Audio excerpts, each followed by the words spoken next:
ಶ್ರೀ ಗ್ರಂಥ ಮಹಾತ್ಮೆ ಶ್ರೀ ಗಣೇಶಾಯ ನಮಃ ಗುರು ಸಿದ್ಧಾರೂಢಾಯ ನಮಃ 4 ವೇದ 6 ಶಾಸ್ತ್ರ 18 ಪುರಾಣ 28 ದಿವ್ಯ ಆಗಮಗಳ ಸರ್ವಸಾರಭೂತವಾದ ಶ್ರೀ ಸಿದ್ಧ ಪುರುಷನ ಈ ಪವಿತ್ರ ಚರಿತ್ರೆಯನ್ನು ನಿತ್ಯವೂ ಶ್ರದ್ಧೆಯಿಂದ ಓದುವ, ಕೇಳುವ, ಪೂಜಿಸುವ ಸರ್ವ ಭಕ್ತರಿಗೆ ಧರ್ಮ, ಅರ್ಥ, ಕಾಮ, ಮೋಕ್ಷಗಳು ಸಿದ್ಧಿಸುವವು. ಸರ್ವ ನಷ್ಟ ಕಷ್ಟಗಳು, ಸರ್ವ ಪಾಪ ತಾಪಗಳು, ಚೋರ ವೈರಿ ವಿಷಯ ಭೂತಾದಿ ಭೀತಿಗಳು ಬಯಲಾಗಿ ಸರ್ವದಾ ಸಕಲ ಸನ್ಮನ್ನಗಳಿಂದ ಕೂಡಿದ ಸುಖ ಸೌಭಾಗ್ಯಗಳು ಒದಗಿ ಬರುವವು. ಸಿದ್ಧ ಸದ್ಗುರು ಕೃಪಾವರ್ಗೀಕರಣ ಶ್ರವಣ ಮಾಡುವುದರಿಂದ ಶಾಂತಿ, ದಾಂತಿ, ವಿವೇಕ, ಜ್ಞಾನ, ಸದ್ಭಕ್ತಿಗಳು ಸಪ್ರಾಪ್ತವಾಗುವವು. ಈ ಗ್ರಂಥವನ್ನು ತನ್ನ ಇಷ್ಟ ದೇವತಾ ಮಂತ್ರದೊಡನೆ ಗಂಧ, ಅಕ್ಷತ, ಧೂಪ, ದೀಪ, ನೈವೇದ್ಯಗಳಿಂದ ಪೂಜಿಸಿ ಪ್ರತಿ ಅಧ್ಯಾಯದ ಪ್ರಾರಂಭದಲ್ಲಿ ಗ್ರಂಥ ಮಹಿಮೆಯನ್ನು ಪಠಿಸಿ ಸ್ಮರಿಸಿ ನಂತರ ಪಾರಾಯಣ ಮಾಡಿ ಮಂಗಳ ವಿಭೂತಿ ಪ್ರಸಾದಗಳನ್ನು ಭಕ್ತಿಯಿಂದ ಸ್ವೀಕರಿಸುವುದು ಶಿಷ್ಟರ ಸಂಪ್ರದಾಯವಾಗಿದೆ. 36ನೇ ಅಧ್ಯಾಯ. ಶ್ರೀ ಗಣೇಶಾಯ ನಮಃ. ಶ್ರೀ ಸದ್ಗುರು ಸಿದ್ಧಾರೂಢಾಯ ನಮಃ. ಶ್ರೀ ಗುರುವೇ, ನೀ ಭಕ್ತರನ್ನು ಲೋಕೋಪಕಾರಕ್ಕೆ ಕಳಿಸುವಿ, ಬಗೆದು ಅವರತಿ ಸಂಕಟದಳು ನೀನೇ ಹೋಗಿಯೇ ಬಿಡಿಸುವಿ. ಅವರಿಪಚಾರವನ್ನು ಮಾಡುವುದಳು ನಿನಗಾನಂದವು, ಬಹುದೊಳಿಪರಿ ಭಕ್ತ ರಕ್ಷಕ ಬಿರುದುಗಳು ನಿನಗೊಲಿದವು. ಶ್ರೀ ಸದ್ಗುರು ಸಿದ್ಧನಾಥನೇ, ನಿನಗೆ ಜಯ ಜಯಕಾರವಿರಲಿ. ನಿನ್ನ ಚರಿತ್ರವನ್ನು ವರ್ಣಿಸುವುದಕ್ಕೋಸ್ಕರ ನೀನೇ ಸ್ಫೂರ್ತಿಯನ್ನು ಕೊಡಬೇಕು ಎಂದು ನಿನ್ನ ಚರಣಗಳಲ್ಲಿ ಶಿರವನ್ನಿಟ್ಟು ಪ್ರಾರ್ಥಿಸುವೆನು. ನೀನು ನಿತ್ಯ ಹೃದಯದಲ್ಲಿ ಇದ್ದುಕೊಂಡು ನಿನ್ನ ಚರಿತ್ರವನ್ನು ನೀನೇ ವರ್ಣಿಸತಕ್ಕದ್ದು. ಇಲ್ಲದಿದ್ದರೆ ಹಾಗೆ ಮಾಡಬೇಕೆಂಬುದು ನನಗೆ ತಿಳಿಯುವುದಿಲ್ಲ. ದಯಾಳುವಾದ ನೀನು ವರದಿ ಎಂದರೆ ಈ ಜಗತ್ರಯದಲ್ಲಿ ಅಸಾಧ್ಯವೆಂಬುದು ಏನಿದೆ? ಈಗ ಅಂತರ್ಯದೊಳಗೆ ಸ್ಥಿರವಾಗಿ ನಿಂತು ನನ್ನ ಮೇಲೆ ಕೃಪಾ ಮಾಡಬೇಕು. ನಿನ್ನ ನಾಮವನ್ನು ಮುಖದಿಂದ ಉಚ್ಚರಿಸಿದರೆ ಇಹಲೋಕದಲ್ಲಿ ಎಲ್ಲ ಕಾಮನೆಗಳು ಪೂರ್ಣವಾಗುತ್ತವೆ ಮತ್ತು ದೇಹಪಾತದ ಬಳಿಕ ಅನಂತ ಸುಖವನ್ನಾದರೂ ನೀನು ಕೊಡುತ್ತಿ. ನೀನು ದಯಾಳು ಇರುವುದು ಸತ್ಯವಾದರೆ ಶೀಘ್ರವಾಗಿ ನನ್ನ ಅಂತರ್ಯದೊಳಗೆ ಬರುವಂತನಾಗು. ಹೃದಯದಲ್ಲಿ ನಿನ್ನ ಸದ್ಭಾವವು ಇದ್ದ ವಿನಃ ಜೀವವು ಬಹು ತಳಮಳಿಸುತ್ತದೆ. ಇರಲಿ, ಹೇ ಶ್ರೋತೃ ಜನರುಗಳಿರ, ಈಗ ಕಥಾಸಂಧಾನವನ್ನು ಶ್ರವಣ ಮಾಡಿರಿ. ಪರಶುರಾಮ ಪಂತನೆಂಬ ಗೃಹಸ್ಥನು ಹುಬ್ಬಳ್ಳಿಯೊಳಗೆ ಇರುತ್ತಿದ್ದನು. ಆತನು ಒಮ್ಮೆ ಸಿದ್ಧಾರೂಢರ ಮುಂದೆ ಬಂದು ನಿಂತು ಕರದೈಯಗಳನ್ನು ಜೋಡಿಸಿ ಅಂದದ್ದೇನೆಂದರೆ, ನಾನು ಒಬ್ಬ ದೀನನಾದ ಪಾಮರನಿರುತ್ತೇನೆ. ಸಂಸಾರದಿಂದ ಬಹಳ ತಾಪ ಹೊಂದಿದೆನು. ಯಾವ ಯಾವ ಸ್ಥಾನಕ್ಕೆ ಹೋದಾಗ್ಯೂ ನನ್ನ ತಾಪವನ್ನು ಶಾಂತಪಡಿಸುವವರನ್ನು ಕಾಣದೆ ಕಡೆಗೆ ಹೇ ದೀನನಾಥನೇ, ನಿನ್ನ ಪಾದಕ್ಕೆ ಪ್ರಾಪ್ತನಾಗಿರುತ್ತೇನೆ. ನೀನು ದೀನೋದ್ಧಾರಕನಿರುತ್ತಿ. ನಿನಗೆ ಶರಣು ಬಂದಂಥ ಸರ್ವ ಭಕ್ತರಿಗೆ ಜ್ಞಾನೋಪದೇಶವನ್ನು ಮಾಡಿ ತಾರಣ ಮಾಡುತ್ತಿ ಎಂದು ವಿಶೇಷ ಕೀರ್ತಿಯನ್ನು ನಾನು ಕೇಳಿರುವೆನು. ನೀನೇ ನನ್ನ ರಕ್ಷಾಕರ್ತನಾಗಬೇಕಾಗಿ ನಿನ್ನ ಚರಣಗಳಲ್ಲಿ ಮಸ್ತಕವನ್ನಿಟ್ಟು ಬೇಡಿಕೊಳ್ಳುವೆನು. ಹೇ ಗುರುನಾಥನೇ, ಹೇ ದೇಹಾದ್ಯಂತವರೆಗೂ ನಿನ್ನ ಸೇವೆಯನ್ನು ಪ್ರೇಮದಿಂದ ಮಾಡುತ್ತಿರುವೆನು. ಇಂಥ ದೀನ ವಚನವನ್ನು ಕೇಳಿ ಸದ್ಗುರುಗಳು ಅಮೃತವಾಣಿಯಿಂದ ಬಾರಪ್ಪ ಭಕ್ತರಾಯ ಎಂದು ಕರೆದು ಸಮೀಪದಲ್ಲಿ ಕೂಡಿಸಿಕೊಂಡು ಪರಶುರಾಮ ಪಂತನ ಕರ್ಣದಲ್ಲಿ ತಾರಕ ಮಂತ್ರವನ್ನು ಉಪದೇಶಿಸಿ, ಹೇ ಭಗವದ್ಭಕ್ತನೇ, ನೀನು ಸಂಸಾರದೊಳಗಿಂದ ಮುಕ್ತನೇ ಆಗುತ್ತಿ. ಇಂದಿನಿಂದ ಸಂಸಾರ ಉಪಾಧಿಯು ನಿನ್ನದು, ಎಂದಿಗೂ ಪೀಡಿಸಲಾರದು. ಇನ್ನು ಸಂಸಾರದೊಳಗೆ ಇದ್ದರೂ ನೀನು ಪಾವನನಾಗಿ ಹೋದಿ ಎಂದು ತಿಳಿ. ಸದ್ಗುರು ಚರಿತ್ರೆಯನ್ನು ದೇಶ ದೇಶಗಳಲ್ಲಿ ಜನರಿಗೋಸ್ಕರ ಪ್ರಚಾರಪಡಿಸಿ ಅವರನ್ನು ಬೋಧ ಮಾತ್ರದಿಂದ ಉದ್ಧರಿಸುವ ಕಾರ್ಯವು ನಿನಗೆ ಒಪ್ಪಿರುತ್ತದೆ. ಈ ಪ್ರಕಾರ ಸದ್ಗುರುನಾಥರು ಅಂದು ಆತನು ಮಸ್ತಕದ ಮೇಲೆ ತಮ್ಮ ಹಸ್ತವನ್ನಿಟ್ಟು ಪರಶುರಾಮ ಪಂತರು ಎದ್ದು ನಿಂತ ಕೂಡಲೇ ಅವನ ಮುಖದ ಮೇಲೆ ತೇಜವು ಕಾಣಿಸಿತು. ಗುರುಹಸ್ತವು ಮಸ್ತಕಕ್ಕೆ ಸ್ಪರ್ಶಿಸಿದ ಕ್ಷಣವೇ ಆ ಸಜ್ಜನನಾದ ಪರಶುರಾಮ ಪಂತನು ಸಕಲ ಕಲಾ ಸಂಪನ್ನನಾಗಿಯೂ ಮುಖದ ಮೇಲೆ ಬ್ರಹ್ಮವರ್ಚಸ್ಸುಳ್ಳವನಾಗಿಯೂ ಕಾಣಿಸುವಂತನಾದನು. ಆಗ ಭಗವದ್ಭಕ್ತನಾಗಿಯೂ ಸದ್ಗುರು ಭಕ್ತಿಯನ್ನು ಅತ್ಯಂತ ರತನಾಗಿಯೂ ಗುರುಕೃಪಾ ಸಂಪನ್ನನಾಗಿಯೂ ಇರುವ ಪರಶುರಾಮ ಪಂತನು ಅನ್ನುತ್ತಾನೆ, ಹೇ ಸದ್ಗುರು ಮಾತೆಯೇ, ದೀನನಾಗಿದ್ದ ನನ್ನ ಮೇಲೆ ಕೃಪೆ ಮಾಡಿ ಪ್ರೇಮದಿಂದ ಒಲಿದು ನನಗೆ ಸೇವಾ ಕಾರ್ಯವನ್ನು ಒಪ್ಪಿಸಿದಿ. ನನ್ನದು ಈಗ ಒಂದು ಇಚ್ಛಾ ಇರುವುದು. ಅದೇನೆಂದರೆ ನಿನ್ನ ಚರಿತ್ರವನ್ನು ರಚಿಸಬೇಕು ಮತ್ತು ಅದಕ್ಕೋಸ್ಕರ ನೀನು ಆಜ್ಞೆಯನ್ನು ಕೊಟ್ಟು ಸ್ಫೂರ್ತಿಯನ್ನು ದಯಪಾಲಿಸತಕ್ಕದ್ದು. ಅಂದರೆ ನಾನು ಈ ಜಗತ್ತಿನಲ್ಲಿ ಧನ್ಯನಾದೆನೆಂದು ತಿಳಿಯುವೆನು. ನಿನ್ನ ಕೃಪೆ ಆಯಿತೆಂದರೆ ಏನೂ ಆಗಲಿಕ್ಕಿಲ್ಲ. ಭಿಕ್ಷುಕನಿಗೆ ರಾಜನನ್ನಾಗಿ ಮಾಡುವಿ, ಅಂಧನಿಗೆ ದೃಷ್ಟಿ ಕೊಟ್ಟು ಆತನ ಕೈಯಿಂದ ಗ್ರಂಥವನ್ನು ಬರೆಸುವಿ. ಹಾಗಾದರೆ ಸಿದ್ಧಾರೂಢ ವಿಜಯವೆಂಬ ಗ್ರಂಥವನ್ನು ಮಹಾರಾಷ್ಟ್ರ ಭಾಷೆಯಲ್ಲಿ ರಚಿಸಬೇಕೆಂದು ನನ್ನ ಹೇತು ಇರುವುದು. ನೀನು ಆಜ್ಞೆ ಕೊಟ್ಟಿದ್ದಾದರೆ ತ್ವರಿತವಾಗಿ ಗ್ರಂಥವು ಸಿದ್ಧವಾಗುವುದು ಅಂದದ್ದು ಕೇಳಿ ಸದ್ಗುರುಗಳು ಪಂತನಿಗೆ ಸಂತೋಷದಿಂದ ಆಜ್ಞೆಯನ್ನು ಕೊಟ್ಟರು.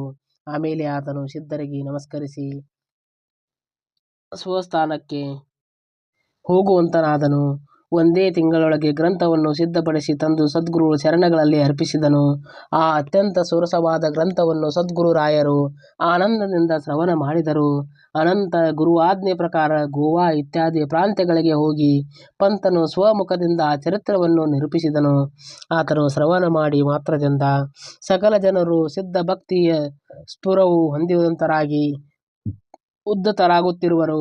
ಪಂತನ ವೈರಾಗ್ಯಯುಕ್ತವಾದ ಆಚರಣೆಯನ್ನು ನಿಷ್ಕಾಮ ಸೇವಾ ಬುದ್ಧಿಯನ್ನು ನೋಡಿ ಜನರು ಅತಿಶಯ ಪ್ರೇಮದಿಂದ ಆತನನ್ನು ಗುರುಭಾವದಿಂದ ಪೂಜಿಸುತ್ತಾರೆ. ಒಮ್ಮೆ ಸದ್ಗುರು ಆಜ್ಞೆಯಿಂದ ಪಂತನು ರೋಣವೆಂಬ ಗ್ರಾಮಕ್ಕೆ ಹೊರಟು ಹೋಗಬೇಕಾಯಿತು.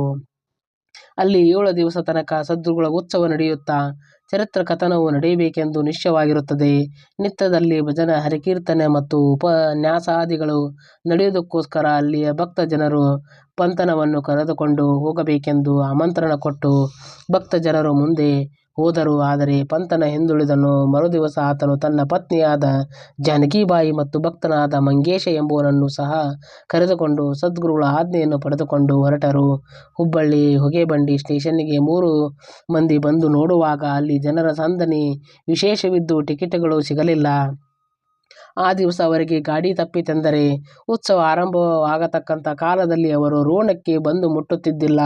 ಆ ಸಮಯದಲ್ಲಿ ಏನು ಮಾಡುವುದೆಂದು ಪಂತನು ಮನಸ್ಸಿನಲ್ಲಿ ಬಹಳ ತಳಮಳಪಟ್ಟು, ಹೇ ಸದ್ಗುರುರಾಯನೇ, ನಿನ್ನ ಕಾರ್ಯವನ್ನು ನೀನೇ ಸಿದ್ಧತೆ ಒಯ್ದರೆ ಆಗುವುದು. ಈ ವಿಘ್ನ ಬಂದಿರುತ್ತದೆ, ಇದಕ್ಕೇನಾದರೂ ಉಪಾಯ ಮಾಡುವಂತನಾಗು ಎಂದು ಪ್ರಾರ್ಥಿಸಿದನು. ಇಷ್ಟರಲ್ಲಿ ಒಬ್ಬ ಮನುಷ್ಯನು ಪಂತನ ಹತ್ತಿರ ಬಂದು, ನೀವು ಎಲ್ಲಿಗೆ ಹೋಗುವರು, ಇಲ್ಲಿ ಯಾತಕ್ಕೆ ನಿಂತಿರುವಿರಿ ಎಂದು ಹೇಳಲಾಗಿ ಪಂತನು, ನಾವು 3 ರೋಣಕ್ಕೆ ಹೋಗುವರು. ಆದರೆ ಮಲ್ಲಾಪುರ ಸ್ಟೇಷನ್ನಿಗೆ ಟಿಕೆಟ್ ತೆಗೆದುಕೊಳ್ಳಲಿಕ್ಕೆ ಹೋದರೆ ಟಿಕೆಟು ಸಿಗಲಿಲ್ಲ.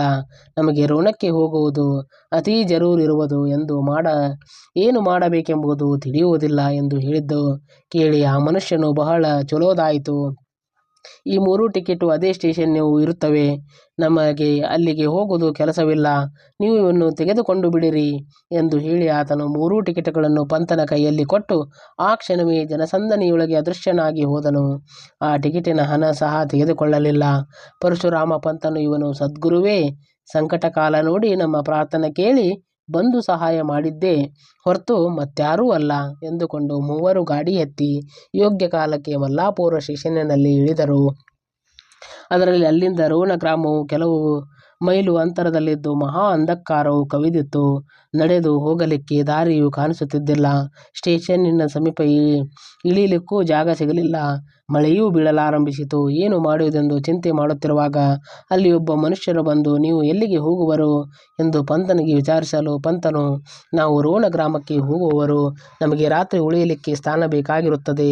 ರಾತ್ರಿ ಇಲ್ಲಿ ಕಳೆದು ನಾಳೆ ಮುಂಜಾನೆ ನಾವು ರೋಣಕ್ಕೆ ಹೋಗುವೆವು ಎಂದು ಹೇಳಿದ್ದು ಕೇಳಿ ಕೂಡಲೇ ಆ ಮನುಷ್ಯನು ಹೋಗಿ ಒಂದು ಕಂದಿಲು ತೆಗೆದುಕೊಂಡು ಬಂದು ಆ 3ರನ್ನು ದಾರಿ ತೋರಿಸುತ್ತಾ ಬಂದು ಸಮೀಪದ ಮನೆಗೆ ಕರೆದುಕೊಂಡು ಹೋದನು. ಆ ಮನೆಯಲ್ಲಿ ಪಡಸಾಲೆಯೊಳಗೆ ಒಂದು ಉತ್ತಮವಾದ ಸ್ಥಳದಲ್ಲಿ ಜಮಖಾನ ಹಾಸಿ ಅದರ ಮೇಲೆ ಕೂಡಿಸಿದನು ಮತ್ತು ಅಲ್ಲೇ ರಾತ್ರಿ ಕಳೆಯಲಿಕ್ಕೆ ಹೇಳಿದನು. ಅವನಿಗೆ ಹೆಸರು ಕೇಳಿದಾಗ ತನ್ನ ಹೆಸರು ಸಿದ್ದಪ್ಪ ಎಂದು. ಅದಕ್ಕೆ ಜಾನಕಿಬಾಯಿ, ಇವನು ಸಿದ್ಧ ಗುರುವಿನ ವಿನಃ ಮತ್ಯಾರೂ ಅಲ್ಲ, ನನಗೆ ಗೊತ್ತಿದೆ. ಸಂಕಟ ಬಂದಾಗ ಬಂದು ಸಹಾಯ ಮಾಡುವವನು ಅವನೊಬ್ಬನೇ ಎಂದು ಅಂದಳು. ಆಗ ಸಿದ್ದಪ್ಪನು ಮನೆಯೊಳಗೆ ಹೋಗಿ ಕೂಡಲೇ ತಿರುಗಿ ಬಂದು ಪಂತನ ಮುಂದೆ ಬಾಳೆಹಣ್ಣು, ಸಕ್ಕರೆ ಮತ್ತು ಒಂದು ತುಂಬಿಗೆಯೊಳಗೆ ಹಾಲು ಸಹ ಇಟ್ಟು ಬಿಟ್ಟನು. ಪಂತನು ಆತನನ್ನು ಕುರಿತು, ಸಿದ್ದಪ್ಪ, ನೀನು ಹುಬ್ಬಳ್ಳಿಯವನಿರುವೇನು ಎಂದು ಕೇಳಿದ್ದಕ್ಕೆ ಸಿದ್ದಪ್ಪನು, ನಾನು ಹುಬ್ಬಳ್ಳಿಯವನೇ ಅಲ್ಲ. ನನ್ನ ಸ್ಥಾನವು ನಿಮಗೆ ತಿಳಿಯಲಶಕ್ಯವೋ? ನೀವು ರಾತ್ರಿಯನ್ನು ಇಲ್ಲೇ ಕ್ಷಮಿಸಿ ನಾಳೆ ಮುಂಜಾನೆ ರೋಣಕ್ಕೆ ಹೋಗಿರಿ ಎಂದು ಸಿದ್ದಪ್ಪನು ನಗುತ್ತಾ ಅಂದು ಹೊರಗೆ ಕತ್ತಲೆಯೊಳಗೆ ಹೋಗಿ ಅದೃಶ್ಯನಾದನು. ಅವರೆಲ್ಲರೂ ಆಶ್ಚರ್ಯವಾಗಿ ಈತನು ನಿಶ್ಚಯವಾಗಿ ಸದ್ಗುರು ಇರುವನು ಎಂದು ಅನ್ನುತ್ತಿರುವಾಗ ಮಂಗೇಶನು ಮನೆಯೊಳಗೆ ಜನರಿಗೆ ಸಿದ್ದಪ್ಪನ ಸಂಬಂಧ ವಿಚಾರಿಸಿದನು. ಆಗ ಮನೆ ಮಂದಿ ಎಲ್ಲರೂ ಹೊರಗೆ ಬಂದು ಅಲ್ಲಿ ಪರ್ಯಂತ ಯಾತಕ್ಕೆ ಬಂದಿರಿ ಎಂದು ಕೇಳಿದ್ದಕ್ಕೆ ಆತನು ಎಲ್ಲ ವೃತ್ತಾಂತವನ್ನು ತಿಳಿಸಿದನು. ಅದನ್ನು ಕೇಳಿ ಅವರು ಬಹಳ ಆಶ್ಚರ್ಯಪಟ್ಟು ಆತನ ನಮ್ಮ ಮನೆಯ ಮನುಷ್ಯನಲ್ಲ, ನೀವು ಯಾರೆಂಬುದು ನಮಗೆ ಗೊತ್ತಿಲ್ಲ. 2ನೇ ಗ್ರಾಮಕ್ಕೆ ಹೋಗಿರುವ ನಮ್ಮ ಮನೆ ಯಜಮಾನರ ಗುರ್ತದವರು ಎಂದು ನಾವು ಸುಮ್ಮನಿದ್ದೆವು. ಇಲ್ಲದಿದ್ದರೆ ನಾವು ಆಶ್ರಯ ಕೊಡುತ್ತಿದ್ದಿಲ್ಲ. ಈಗ ನೀವು ಯಾರೆಂದ ನಮಗೆ ಹೇಳಿರಿ, ಸಿದ್ಧಾರೂಢರ ಭಕ್ತರೇನು? ಹಾಗಾದರೆ ನಿರ್ಭಯರಾಗಿ ಇಲ್ಲೇ ಇರಿ ಎಂದು ಹೇಳಿದರು. ಆಗ ಪರಶುರಾಮ ಪಂತನು, ಹಾಗಾದರೆ ನಮ್ಮ ಪರಿಚಯವಿಲ್ಲದಿದ್ದರೆ ಅವನು ಕೂಡ ನೀವು ಹಣ್ಣು ಸಕ್ಕರೆ ಹಾಲು ಮುಂತಾದನ್ನು ಹೇಗೆ ಕಳಿಸಿದಿರಿ ಎಂದು ಕೇಳಿದ್ದಕ್ಕೆ ಅವರು, ಯಾರು ಕಳಿಸಿದ್ದಾರೆ? ಅವರು ಮನೆಯೊಳಗೆ ಬಂದೇ ಇಲ್ಲ. ಅವೆಲ್ಲ ಮಾಯಕ ಜೀನಸುಗಳು ಇರಬಹುದು. ನೀವು ಹೇಳುವಂತೆ ಈತನು ಸಿದ್ಧಾರೂಢನಿರಬಹುದು ಎಂದು ಅವರಂದದ್ದನ್ನು ಕೇಳಿ ಎಲ್ಲರೂ ನಿಶ್ಚಯವಾಯಿತು. ಏನೆಂದರೆ ಶ್ರೀ ಸದ್ಗುರುವೇ ವೇಷ ಪಲ್ಲಟ ಮಾಡಿ ಬಂದಿದ್ದನು. ಯಾಕೆಂದರೆ ಆತನು ಭಕ್ತಾಭಿಮಾನಿ ಇದ್ದು ಯಾವಾಗಲೂ ಆತನಿಗೆ ಭಕ್ತರ ಚಿಂತೆಯೇ ಇರುತ್ತದೆ. ಆ ಮನೆಯ ಮಂದಿಗೆ ಬಹಳ ಆನಂದವಾಗಿ ಅನ್ನುತ್ತಾರೆ, ನಮಗೂ ಆ ಸಿದ್ಧಾರೂಢರ ದರ್ಶನವನ್ನು ಮಾಡಿಸಿದಿರಿ. ಆತನು ಅತಿ ಪ್ರೇಮ ಭಕ್ತರ ಸಂಗತಿಯು ನಮಗೆ ಪ್ರಾಪ್ತವಾದ್ದರಿಂದ ನಾವಾದರೂ ಧನ್ಯರಾದೆವು. ನೀವು ನಮ್ಮ ಮನೆಗೆ ಬಂದಿರೆಂದರೆ ನಮಗೆ ಬಹಳ ಆನಂದವಾಯಿತು. ನೀವು ತಿರುಗಿ ಹುಬ್ಬಳ್ಳಿಗೆ ಹೋಗುವಾಗ ನಾವು ಅವಶ್ಯವಾಗಿ ನಿಮ್ಮ ಜೊತೆಯಲ್ಲಿ ಬಂದು ಸಿದ್ಧ ಸದ್ಗುರುವಿಗೆ ಭೇಟಿಯಾಗುವೆವು. ಪರಶುರಾಮ ಪಂತ ಮತ್ತು ಅವನ ಮಂದಿಯ ರಾತ್ರಿ ಅಲ್ಲೇ ವಿಶ್ರಮಿಸಿಕೊಂಡು ಮರುದಿನ ಬೆಳಗ್ಗೆ ರೋಣಕ್ಕೆ ಹೋಗಲಿಕ್ಕೆ ಹೊರಟಾಗ ಮನೆಯವರು ಸರ್ವಾನುಕಾಲ ಮಾಡಿಕೊಟ್ಟರು. ರೋಣ ಗ್ರಾಮದಲ್ಲಿ ಉತ್ಸವವನ್ನು ತೀರಿಸಿ ಪುನಃ ಹುಬ್ಬಳ್ಳಿಗೆ ಬರುವಾಗ ಅವರು ಮಲ್ಲಾಪುರದಲ್ಲಿ ರಾತ್ರಿ ಕಳೆದು ಕೊನೆಯ ಮಂದಿಯನ್ನು ಸಹ ತಮ್ಮ ಸಂಗಡ ಕರೆದುಕೊಂಡು ಬಂದರು. ಸಿದ್ಧಾಶ್ರಮಕ್ಕೆ ಬಂದು ನಡೆದ ವೃತ್ತಾಂತವನ್ನೆಲ್ಲ ಸದ್ಗುರುಗಳನ್ನು ಕುರಿತು ಪಂತನ ನಿವೇದಿಸಿದಾಗ ಸಿದ್ಧರು ಅಂದರು, ಸರ್ವಭಾರವನ್ನು ಸದ್ಗುರುವಿನ ಮೇಲೆ ಇಟ್ಟು ಬಿಟ್ಟರೆ ಅದನ್ನು ಆತನು ನಿಶ್ಚಯವಾಗಿ ವಹಿಸುವನು. ಆತನು ಸಂಭಾಳಿಸದಿದ್ದರೆ ಆತನ ಭಕ್ತರನ್ನು ರಕ್ಷಿಸುವನು. ಮತ್ಯಾವರು ಇದ್ದಾರೆ? ಸದ್ಗುರುನಾಥನ ಈ ವಚನವನ್ನು ಕೇಳಿ ಎಲ್ಲರೂ ಆನಂದವಾಗಿ ಜಯ ಜಯಕಾರ ಮಾಡುವಾಗ ಆ ನಾದನು ಆಕಾಶದಲ್ಲೆಲ್ಲ ತುಂಬಿ ಹೋಯಿತು. ಶ್ರೋತೃ ಜನರುಗಳಿರ, ಈಗ ಕಥೆಯ ಲಕ್ಷಾರ್ಥವನ್ನು ಕೇಳುವಂತರಾಗಿರಿ.